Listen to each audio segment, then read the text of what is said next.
Le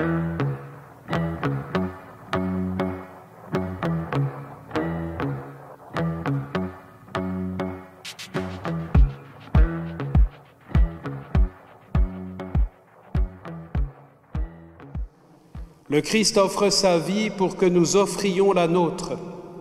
Il se donne en communion pour renforcer notre communion. Voilà pourquoi ce soir je vous invite, chers frères et sœurs, à supplier le Christ de renforcer entre nous les liens de l'amour. Pour la principauté de Monaco, c'est une coutume bien ancrée, mais pour notre archevêque, Monseigneur David, c'était une première. En effet, l'an dernier, elle n'avait pas pu se tenir à cause des conditions sanitaires, mais cette année, la fête Dieu a pu être célébrée solennellement.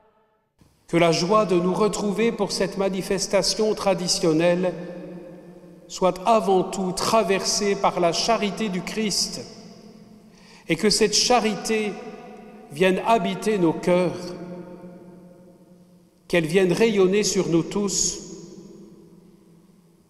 sur notre prince souverain et sa famille, sur notre principauté et sur le monde entier.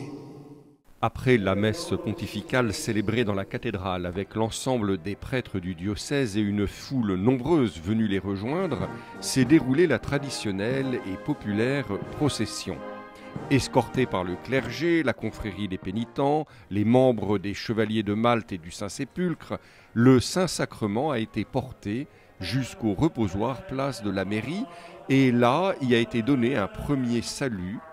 La procession, toujours accompagnée de l'orchestre municipal et de la maîtrise des petits chanteurs de la cathédrale, s'est ensuite rendue sur la place du Palais pour un second salut.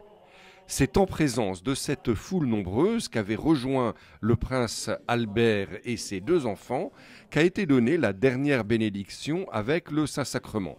Tous les participants étaient visiblement heureux d'avoir pu renouer avec cette belle tradition monégasque, mais aussi d'avoir pu prier, adorer, chanter, supplier le Seigneur Jésus dans le don de son Eucharistie, comme les y avait invités l'archevêque au cours de son homélie.